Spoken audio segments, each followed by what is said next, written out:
Paul the Apostle had a thorn in his flesh.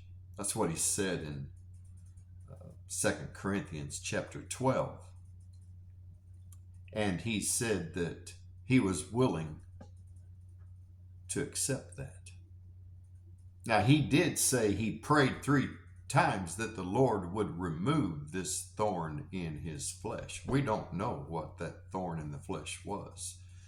Many have considered different things it could have been. Some kind of sickness, disease, an eye problem because he was temporarily blinded, but we don't know. He doesn't say. But what he did say is that after he sought the Lord 3 times to remove it, or as he said, to depart from me, he said that Jesus told him, "My grace is sufficient for thee, for my strength is made perfect in weakness. Most gladly, therefore," Paul goes on to write, "I will rather glory in my infirmity," or infirmities, "that the power of Christ may rest upon me. Therefore I take pleasure in infirmities and reproaches and necessities, in persecutions, in distresses for Christ's sake. For when I am weak, then I am strong." Allow me to give you a quick Bible study. God's grace is sufficient.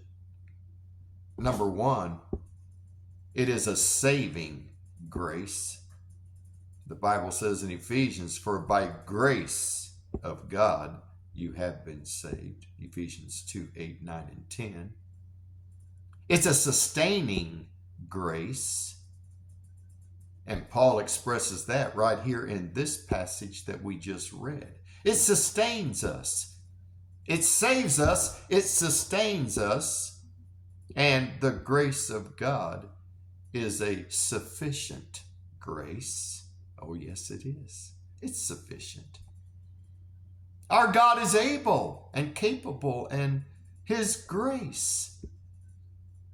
And we are not to add to or take away from the grace of God. It's been said that grace can be described in this way: Grace, God's riches at Christ's expense. That's true.